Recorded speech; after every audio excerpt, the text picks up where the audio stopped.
Everyone, आज मैं आपके सामने लेकर आई हूँ चैलेंजेस ऑफ नेशन पार्ट 2। हमें लास्ट जो हमारी वीडियो थी उसमें हमने देखा था कि हमारे जो देश जब आज़ाद हुआ था उस टाइम पे क्या क्या प्रॉब्लम्स आई थी, क्या क्या चुनौतियाँ आई थी। लेकिन सबसे बड़ी जो चुनौती जब आई बाद में वो था देसी रियासतों का, रजवाड़ों का एकीकरण। रियासतें और रजवाड़े क्या थे? जब हमारा देश आज़ाद हुआ था उस टाइम पे भारत में करीबन करीबन 565 छोटी छोटी रियासतें थीं। वो रियासतें जो अलग अलग पूरे भारत में फैली हुई थी, और उन रियासतों को एक साथ करके एक भारत का नाम देना बहुत मुश्किल काम था, क्योंकि ब्रिटिशर्स तो ये बोल के चले गए थे कि अब ये आप पर डिपेंड करता है कि आप भारत में रहना चाहते हो या पाकिस्तान में रहना चाहते हो, आप खुद ये डिसाइड करोगे। और बहुत सारे रजवाड़े ऐसे थे कि जो पाकिस्तान में रहना चाहते थे, कुछ रजवाड़े ऐसे थे जो भारत में रहना चाहते थे, और कुछ रियासतें ऐसी थी कि जो स्वतंत्र रहना चाहती थी। तो इन सबको एक साथ मिलाना ये बहुत बड़ा काम था, क्योंकि ब्रिटिश ताज ने तो ये पूरा बता ही दिया था कि ये जो शासन है ये आपका खुद का है, आपका खुद का फैसला है, आप ये खुद करेंगे, हम इसमें कुछ नहीं कह सकते। तो अब ये प्रॉब्लम आई थी कि किस तरीके से राज्यों का गठन किया जाए और उनका पुनर्गठन किया जाए।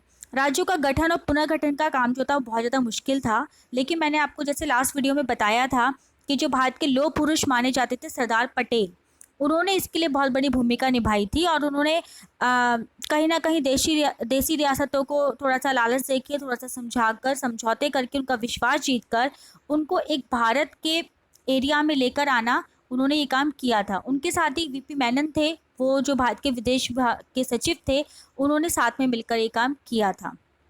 उन्होंने राजाओं की संपत्ति और नागरिक स्वतंत्रता के बारे में उनसे बात की। उनको बोला कि मतलब आपके पास आपके सारे अधिकार रहेंगे, सिर्फ आपके ऊपर नाम होगा कि आप भारत के अंदर हो, जिसको प्रीवी पर्स का नाम लिया गया था। और 1974 के आसपास इसको ख़त्म कर दिया गया था, जब श्रीमती इंदिरा गांधी जी का शासनकाल था, जब वे प्रधानमंत्री बनी थी। हम इसके बारे में आगे बात करेंगे, लेकिन अभी हम बात करते हैं कि राज्यों के गठन के बारे में क्या क्या चीज़ें थी। तो ये काम जो था ये सब सरदार पटेल या वीपी मेनन थे, जो भारत के सचिव थे, उन्होंने ये मिलकर इस काम को कंप्लीट किया था। उनका जो विश्वास जीतना था ये बहुत मुश्किल काम था। देखिए, जो आपके सामने स्क्रीन पे लिखा आ रहा है ये तो इम्पॉर्टेंट है ही, लेकिन ये सब मैंने पॉइंट्स बना के दिया है। जो मैं बोल रही हूँ ये आपको बहुत आसानी से नहीं मिलेगा, तो प्लीज़ आप वीडियो को बहुत ध्यान से सुनिएगा, क्योंकि जो इसमें दिया गया है वो आपको बुक में जो मिलेगा वो मिलेगा ही, लेकिन जो मैं बोल रही हूँ, जो मैं आपको बता रही हूँ, वो शायद वो कहीं बुक में भी नहीं मिलेगा। तो प्लीज़ आप इसको बहुत ध्यान से सुनिएगा। सबसे पहले हम बात करते हैं जूनागढ़ की। जूनागढ़ का अधिग्रहण कैसे हुआ था? जूनागढ़ जो भारत का एक हिस्सा है, और लोगों ने मतलब जूनागढ़ के जो नवाब थे वो चाहते थे कि पाकिस्तान में जाएं, लेकिन वो पाकिस्तान में नहीं जाना चाहते थे। उनके जो वहाँ के जो लोग थे, जो वहाँ की जनता थी, वो पाकिस्तान में न जाकर वो भारत में रहना चाहती थी। इसीलिए वहाँ पर उन्होंने क्या करा, विद्रोह कर दिया। वहाँ की जनता ने विद्रोह कर दिया, और जब जनता ने वहाँ पे विद्रोह किया तो भारत की जो सरकार थी उन्होंने पूरी तरीके से वहाँ का साथ दिया था। और उसका साथ देते हुए वहाँ पर भारत सरकार ने 20 फरवरी 1948 को एक जनमत सर्वेक्षण कराया, जिसमें वहाँ के लोगों ने भारत के लिए वोट दिया। और एंड में 1948 में, यानी कि 20 फरवरी 1948 में लास्ट में भारत का वो एक अंग माना गया। तो जूनागढ़ का जो अधिग्रहण था वो इस तरीके से हुआ था। उसके बाद हैदराबाद का जो अधिग्रहण था, बहुत ही एक अलग कहानी है इसकी। वहाँ पर हैदराबाद तो स्वतंत्र रहना चाहता था, और इसके साथ वो आसपास के जो एरिया थे वो भी स्वतंत्र रहना चाहते थे। हैदराबाद के अंदर मुस्लिमों की संख्या बहुत ज़्यादा थी, लेकिन वे ना तो भारत में रहना चाहते थे और ना ही वो पाकिस्तान में जाना चाहते थे। आज कुछ महाराष्ट्र के, कुछ कर्नाटक के और कुछ आंध्र प्रदेश के हिस्से वो पहले सब हैदराबाद के अंदर ही आते थे, और हैदराबाद के शासक को उस टाइम पे निज़ाम कहा जाता था। और हैदराबाद का निज़ाम खुलेआम बोलता था कि मुझे भारत से नहीं जुड़ना है। इवन वो पाकिस्तान से भी नहीं जुड़ना चाहता था, लेकिन पाकिस्तान से मिलकर वो भारत के खिलाफ उस टाइम पे षड्यंत्र रच रहा था। उसको जुड़ना पाकिस्तान के साथ भी नहीं था, लेकिन उसने सोचा ये था कि अभी पाकिस्तान जो है वो अलग हुआ है, तो पाकिस्तान की हेल्प लेके भारत के खिलाफ लड़ाई ली जाए, और इसको जो है हम लोग हैदराबाद को बिल्कुल अलग कर देंगे। चूँकि आज जो हमारा हैदराबाद है वो भारत का एक अंग है और काफ़ी अच्छा एरिया माना जाता है, लेकिन ये पहले ऐसी परिस्थिति बिल्कुल नहीं थी। हैदराबाद का जो निज़ाम था वो किसी भी समझौते के लिए तैयार था ही नहीं। उसने कोई भी हम समझौता लेके उसके पास जाते थे, उसको बार बार तोड़ता था उस समझौते को, क्योंकि उसको भारत के साथ रहना ही नहीं था। वहाँ पर जो महिलाएं थीं, जो और भी लोग थे, वो बहुत ज़्यादा शिकार थे हैदराबाद के निज़ाम के। निज़ाम जो था वो बहुत ज़्यादा विरुद्ध रहता था औरतों के, उनको मतलब आप समझ सकते हैं कि बहुत ज़्यादा बाउंडेशंस लगा के रखना, ये बड़ा मुश्किल काम था औरतों के लिए। बहुत बाउंडेशंस होती थी जिसकी वजह से निज़ाम के खिलाफ वो औरतें हो गई थी। उन्होंने एक आंदोलन शुरू कर दिया, और इस आंदोलन को ख़त्म करने के लिए भारत ने एक अर्धसैनिक बल भेजा, जिसे हम लोग रज़ाकार के नाम से बुलाते हैं। आपको एक टर्म्स ना कई बार आ जाती है, आप किसी भी कंपटीशन एग्ज़ाम को दे रहे हैं या आप स्कूल का एग्ज़ाम दे रहे हैं कि what is the meaning of रज़ाकार, या रज़ाकार किसे कहते हैं, तो आप बहुत आराम से बोल सकते हैं कि अर्धसैनिक बल जिसे कहा जाता है उसे बोलते हैं रज़ाकार।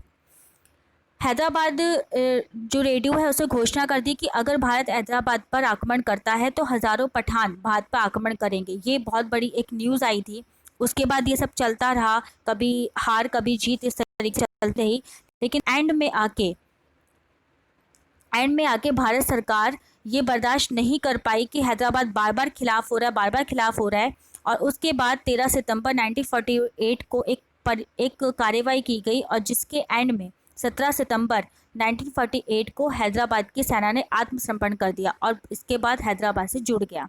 लेकिन आज भी आप देख सकते हैं कि आज भी वहाँ से कुछ ना कुछ उठकर आता रहता है।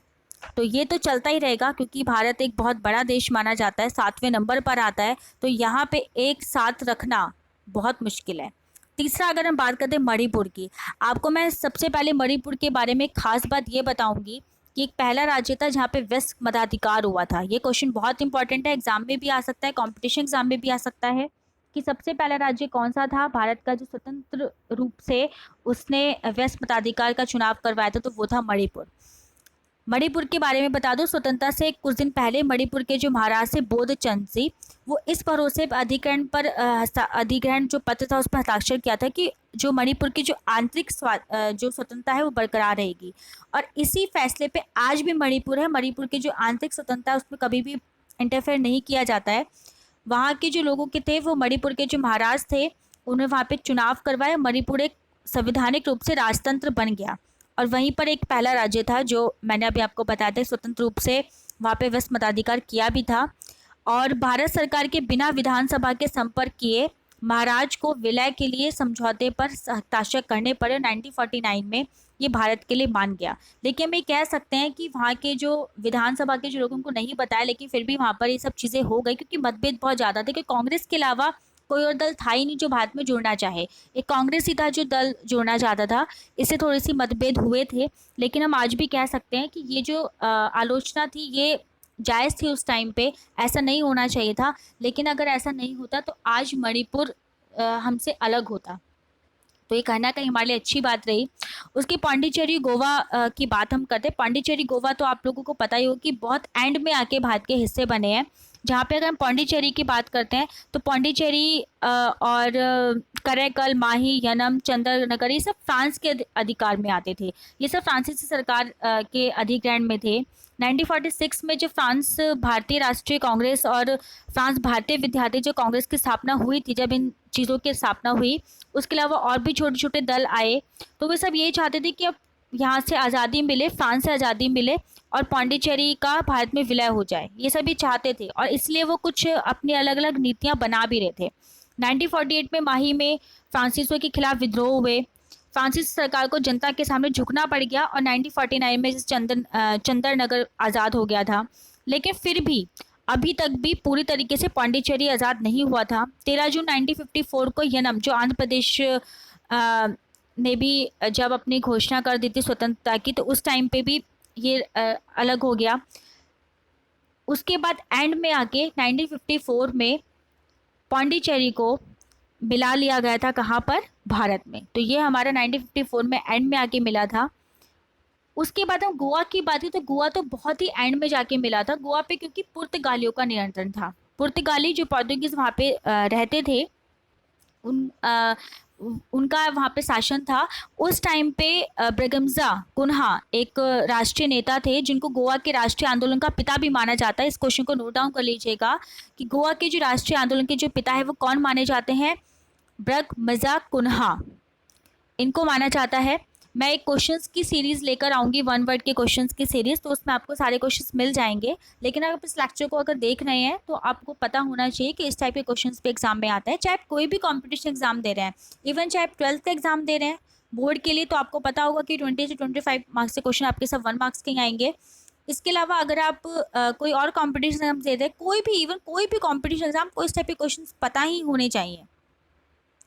उसके बाद गोवा में स्वतंत्रता के लिए संघर्ष चलता रहा और एंड में आके 30 मई 1987 को गोवा ने पूर्ण राज्य का दर्जा हासिल कर लिया और जो दमन और दीव थे केंद्र शासित प्रदेश बने। तो आप ये समझ सकते हैं कि इतना बड़ा आंदोलन चलने के बाद एंड में आके क्या हुआ, तो हमें देख सकते हैं। लेकिन उसके बाद जो नेक्स्ट हमारी जो चीज़ें थी, कश्मीर समस्या जो आज तक बनी हुई है। आई नो कि आप समझ सकते हो कि कश्मीर समस्या अब आकर ख़त्म हुई है, 2019 में आके कश्मीर समस्या ख़त्म हुई है। लेकिन क्या आप समझते हैं सच में कि ख़त्म हो गई है? बिल्कुल नहीं। 370 की धारा हट गई, ये बात अलग है, लेकिन अभी कश्मीर समस्या नहीं हल हुई है, क्योंकि कहीं ना कहीं पाकिस्तान हो या कोई और देश हो, वो इसको समस्या को बनाए रखा है। वैसे पूरी तरीके से ये पता चल चुका है कि कश्मीर भारत का हिस्सा था और रहेगा, लेकिन कुछ हमारे पड़ोसी देश है जो इस बात को मानने को तैयार नहीं है। तो इनकी स्टोरी कुछ इस तरीके से है कि 1947 में जब भारत का विभाजन हुआ था, उस टाइम पे वहाँ के जो मुस्लिम कश्मीर में मुस्लिम बहुत ज़्यादा थे, लेकिन जो वहाँ के जो शासक थे महाराजा हरी सिंह थे, उन्होंने हमेशा देखा था कि कश्मीर एक स्वतंत्र राज्य की तरह रहे और वो नहीं चाहते थे कि वो कहीं पे भी मिल जाएं। लेकिन जब विभाजन का जब दंगे शुरू हुए तो उस टाइम पे पश्चिमी कश्मीर में मुसलमानों की बहुत ज़्यादा तादाद में हत्या की गई और ये जो घुसपैठ से परेशान होकर हरी सिंह ने भारत से सहायता मांगी कि आप प्लीज़ मेरी सहायता कीजिए। तो उस टाइम पे भारत ने इस चीज़ पर अधिग्रहण पत्र पर हस्ताक्षर करवा लिए कि मैं आपकी हेल्प करने के लिए ज़रूर आऊँगा, लेकिन आपको ये लिख कर देना पड़ेगा कि भारत में आ जाओ। हरी सिंह को कहीं ना कहीं लगता था कि वो स्वतंत्र रहें, लेकिन को लगता था कि भारत के साथ मैं मिलकर रहूँगा तो मैं ज़रूर ही स्वतंत्रता का एक स्वतंत्र रूप से रह पाऊँगा। तो उन्होंने तुरंत ही इस पर साइन किए फटाफट से और उन्होंने बोला कि मैं आपके साथ हूँ, आप बस मुझे जो ये पश्चिमी जो पाकिस्तान है वहाँ से जो मेरे पास जो ये आ रहे हैं लोग मतलब जो घुसपैठी लोग थे जो मतलब मुसलमानों को मार रहे थे, कि आप उनसे बस मेरे को बचाइए। तो भारत ने जम्मू कश्मीर का जो विलय था भारत में स्वीकार किया, अपने सैन्य बल को कश्मीर में भेज दिया और पाकिस्तान ने जो आज़ाद कश्मीर का जो वो बढ़ावा दिया था ना, उस चीज़ को ख़त्म करके उसको स्वतंत्र कराया कश्मीर को। तो इस तरीके से ये जो था हमारा कश्मीर बच गया। लेकिन 1 जनवरी 1948 को प्रधानमंत्री जवाहरलाल नेहरू, उन्होंने क्या किया, वो सीधा यूएन में चले गए। यूएन में पाकिस्तान और भारत की बात को रख दिया।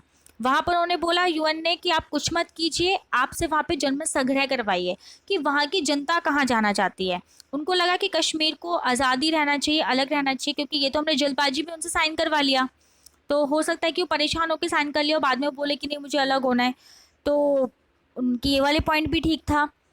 वो वहाँ पे जनमत संग्रह कराया तो वहाँ की जनता ने क्या जवाब दिया आप सुनिए। तो शायद आपको बिल्कुल नहीं पता होगा कि मुसलमान लोग होते हुए भी उन सब ने कहाँ पे रहना गवारा समझा। उन्होंने सोचा कि हमें भारत में रहना है। वहाँ की सारी जनता भारत में रहना चाहती थी। इस बात से वहाँ का पाकिस्तान के जो शासक थे, जो पाकिस्तान के जो नेता थे, वो भी पसंद नहीं करते थे इस चीज़ को, लेकिन इस चीज़ को समझा गया और वहाँ की जनता को की बात को माना गया और आज इसी कारण कश्मीर भारत का हिस्सा है। तो ये थी हमारी कहानी कि भारत के साथ जो हमारा जो ये रियासतें थी इनको किस तरीके से एक साथ किया गया। या आप देखिए ये जूनागढ़ है। आज हम जूनागढ़ में जाएंगे तो हमें किसी वीज़ा की पासपोर्ट की ज़रूरत नहीं पड़ती है, लेकिन आज हम बहुत आराम से जा सकते हैं। ये है एक तरफ गोवा और एक तरफ पांडिचेरी। तो जो गोवा और पांडिचेरी आप देख सकते हैं कि हमें अब यहाँ पे जाने के लिए कोई वीज़ा पासपोर्ट की ज़रूरत नहीं पड़ती है। शायद तब पड़ती अगर सरदार वल्लभ भाई पटेल नहीं होते। ये हमारा हैदराबाद है। हमें हैदराबाद अगर जाना होता है, हैदराबाद छोड़े हमें केरल जाना होता तो हमें पहले ना हैदराबाद से वीज़ा लेना पड़ता कि क्या हम यहाँ से निकल के जा सकते हैं। तो आप समझ सकते हैं कि ये भारत की कितनी बड़ी एक बात थी कि उन्होंने इन सबको एक साथ कर दिया। उसके बाद हम भाषा का जो राजनीतिक जो द्वंद्व था वो देखती हूँ कि वो क्या था। एक सेकेंड। हाँ, जो भाषा के ऊपर जो राजनीतिक द्वंद्व जो बार बार आ रहा था वो ये प्रॉब्लम थी, मैं उसको आपको बता देती हूँ कि आप देखिए ये लैंग्वेजेस हैं, अभी सब अलग अलग, एक हेलो बोला जा रहा है, वो हेलो ही अलग अलग लैंग्वेज में बोला जा रहा है। तो हमारे भारत का आपको पहले से पता है कि इतिहास रहा है कि जहाँ पे अलग कल्चर है, अलग भाषाएं बोले तो सब कुछ अलग अलग होता है। तो इस लैंग्वेज की वजह से सभी राज्य अलग अलग भाषा जो बोलते थे और एक ही राज्य में अलग अलग टाइप की भाषा भी बोली जाती थी। तो उस वजह से लोगों के अंदर एक ये वाली फीलिंग आती थी कि हम अलग हैं, हम अलग हैं। तो उनको एक साथ रखना बहुत मुश्किल काम हो गया था, क्योंकि उनका जो काम होता था, जो सरकारी कामकाज होता था, वो अलग अलग लैंग्वेज में होने लगा। तो बहुत प्रॉब्लम होने लगी। तो फिर अलग अलग राज्यों की मांग शुरू की जाने लगी कि हम अलग राज्य बनाएंगे और अलग राज्य बनाएंगे। तो इसलिए आपके लिए पहले यहाँ से क्वेश्चन बनता है कि भाषा के आधार पर भाषा के आधार पर पहला राज्य जो बना था वो उसका नाम आप मुझे बताएंगे कि वो कौन सा ऐसा राज्य था जो पहला बना था। इस तरीके से हम बोले कि बार बार ये जो राज्य थे वो अलग होते जा रहे थे, और 1956 तक 14 राज्य, छः केंद्र शासित प्रदेश बन चुके थे। वो किसके आधार पर? भाषा के आधार पर। तो भाषा के आधार पर सारे राज्य अलग अलग बने, और इनका जो प्रभाव था राजनीति पे वो क्या पड़ा था, हम उसके बारे में बात करते हैं कि मतलब ये क्यों, इसका क्या प्रभाव पड़ा राजनीति पर। तो पहला था जो हमारा था कि भाषाई राज्यों पर भाषा आधार पर राज्यों का पुनर्गठन होना। भाषाई आधार पर राज्यों का पुनर्गठन होना, ये जो प्रॉब्लम थी इसमें था कि जो बार बार जो राज्य अलग होते जा रहे थे, और आज हम देखें तो आज हमारे देश में 28 राज्य है और 9 संघ शासित, सॉरी 9 नहीं है, 8 हैं, 8 संघ शासित प्रदेश बन गए हैं। दूसरा था क्षेत्रवाद की भावनाओं को भड़काना। क्षेत्रवाद की भावनाओं को भड़काना कि जो भाषाई जो प्रांत थे उनकी वजह से जो क्षेत्रवाद की जो फीलिंग लोगों के अंदर आ रही थी कि हम इस भाषा को बोलते हैं, हम इस लैंग्वेज को बोलते हैं, हम ऐसे रहेंगे वैसे रहेंगे। तो उनका था कि छोटे छोटे राज्यों में इसको टुकड़ों में बांट दिया जाए। तो ये बहुत बड़ी प्रॉब्लम आई थी। सीमा विवाद खड़े हो गए थे कि यहाँ तक हम इस भाषा को बोलते तो हमारा यहाँ पे ये राज्य इतना होना चाहिए। तो इसकी वजह से कोई राज्य बहुत बड़ा बन रहा था, कोई राज्य बहुत छोटा बन रहा था। सीमा विवाद के चलते चलते हरियाणा, पंजाब, कर्नाटक सब में ये सीमा विवाद चलते ही रहे और आज तक भी चलते आते हैं। इसके अलावा भाषाई अल्पसंख्यकों की समस्या आई। अल्पसंख्यकों की समस्या किस तरीके से आई कि भाषाई प्रांत में जो निर्माण हो रहा था उसमें उन लोगों की प्रॉब्लम खड़ी होगी कि जैसे हरियाणा या पंजाब में अलग अलग भाषा बोली जाती है, लेकिन वो मिलकर एक दूसरे की भाषा में रहते हैं। उनको बोला हम ये भाषा बोलते तो हम कम लोग हैं तो हमारे लिए राज्य नहीं बनाया, या ये लोग ज़्यादा रहते तो उनके लिए राज्य बन गया। तो ये बड़ी प्रॉब्लम उनको नज़र आने लगी। राष्ट्रीय एकता को खतरा होने लगा। राष्ट्रीय एकता को खतरा इसलिए दिखाई देने लगा क्योंकि उनको लगता था कि ये सब अगर अलग अलग हो गए, सारे राज्य अलग अलग हो गए, तो हमारा राज्य जो भारत है, जो इतना बड़ा एक क्षेत्र माना जाता है, वो कहीं टूट ना जाए। तो ये बहुत बड़ी प्रॉब्लम हमारे सामने आने लगी। भाषावाद को रोकने के क्या क्या उपाय किए गए? भाषावाद को रोकने के लिए ये उपाय किए गए थे कि हिंदी भाषा के जो लोग थे, जो और भाषा नहीं जानते थे, उनके लिए अलग समस्या थी। अंग्रेजी भाषा का प्रयोग कम किया जाना चाहिए था क्योंकि लोग बोलते थे हम अंग्रेजी भाषा नहीं बोलेंगे। इसके अलावा उन्होंने बोला कि जो त्रिभाषा सूत्र है इसको लागू करना चाहिए, जो कि हमारे अब जो नई शिक्षा नीति है उसमें हो भी गया है कि 3 भाषा होनी चाहिए, कम से कम 3 भाषा, जिसमें उनकी लोकल लैंग्वेज है वो तो पढ़ी होनी ही चाहिए। भाषावाद को एक राजनीतिक स्वाद के रूप का माध्यम नहीं बनाना चाहिए कि आप जिस भाषा का यूज़ करते हैं उसी में सारा सरकारी कामकाज हो जाए, ऐसा नहीं होना चाहिए। तो इसलिए कुछ ऐसी चीज़ें की गई। वो क्या क्या चीज़ें थी वो मैं बताती हूँ। जैसे कि जो हमारे देश की जो राजभाषा है और संपर्क भाषा है वो हिंदी हो गई, क्योंकि सबसे ज़्यादा यहाँ पे हिंदी बोलने वाले थे, और जो लोग हिंदी नहीं बोलते थे उनके लिए दूसरी भाषाओं को भी यूज़ करना उनको आसानी तरीके से कर दिया गया। आप समझ सकते हैं कर्नाटक वगैरह आप जाएंगे और साउथ की तरफ जाएंगे तो वहाँ पे हिंदी कोई नहीं समझता है, तो वहाँ पे उनकी लैंग्वेज में सारे सरकारी कामकाज होते हैं, उसमें कोई प्रॉब्लम भी नहीं होती। फिर एक लैंग्वेज से इंग्लिश लैंग्वेज, उसको एक एक लैंग्वेज ग्लोबल लैंग्वेज की तरह माना गया कि हर जगह इंग्लिश आपको पढ़नी पड़ेगी। इससे क्या फ़ायदा होगा, इससे ये फ़ायदा होगा कि आप लोकल लैंग्वेज में भी काम कीजिए और इंग्लिश भी पढ़िए। ये अच्छी चीज़ हो गई। अच्छा, इसमें राष्ट्र निर्माण में जो तत्व थे वो आए। राष्ट्र निर्माण में क्या बाधक तत्व आए? सबसे बड़ी बात थी जातिवाद हो गया। जब भाषा के आधार पर राज्य होने लगे तो जाति के आधार पर भी होने लगे, तो इस वजह से थोड़ी सी प्रॉब्लम आई। आर्थिक असमानता बनती चली गई। आर्थिक असमानता कैसे बनती चली गई कि जो लोग अमीर थे वो अमीर होते चले जा रहे थे, जो लोग गरीब थे गरीब होते जा रहे थे, क्योंकि उनका काम था सिर्फ अपनी रोजी रोटी कमाना। तो वो अपने राष्ट्र निर्माण में ना ज़्यादा सहयोग नहीं कर पाते थे। जबकि जिनके पास पैसा था वो राष्ट्र निर्माण में सहयोग करने की बजाय वो सब अपने फ़ायदे के बारे में सोचते थे। धार्मिक विभिन्नता लोगों के अंदर आ रही थी। वो ये सोचते थे कि हम इस धर्म के, हम इस धर्म में, तो एक राष्ट्र का निर्माण होना बहुत मुश्किल हो जाता है। भाषाई विभिन्नता मैं आपको बता रही हूँ कि भाषा के आधार पर ही 29 राज्यों का या 28 राज्यों का निर्माण हो गया। विदेशी प्रभाव जो हम पे पड़ा, क्योंकि जैसे मैंने गोवा की बात बताई, तो गोवा के अंदर जो पोर्तुगीज़ थे यानी कि पुर्तगाली लोग थे, उनका प्रभाव था। या पौंडीचेरी की बात करें तो वहाँ पे फ्रांसीसी प्रभाव थे। मणिपुर के राजा अपना अलग रहते थे। सेवन सिस्टर्स जो मानते हैं वो बिल्कुल अलग रहते हैं। तो मतलब सबका अलग अलग प्रभाव पड़ा। तो जहाँ पे जिन विदेशी ताकतों का प्रभाव था वो उसी तरीके से उसी कल्चर को मानने लगे। तो राष्ट्र निर्माण में ये वाली जो बाधाएं आती हैं बहुत ज़्यादा मानी जाती हैं।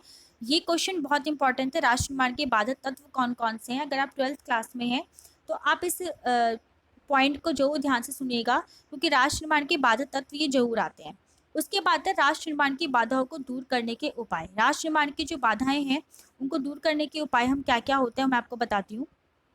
सबसे पहले तो हमें देश की आर्थिक असमानताओं को हमेशा दूर रखना चाहिए।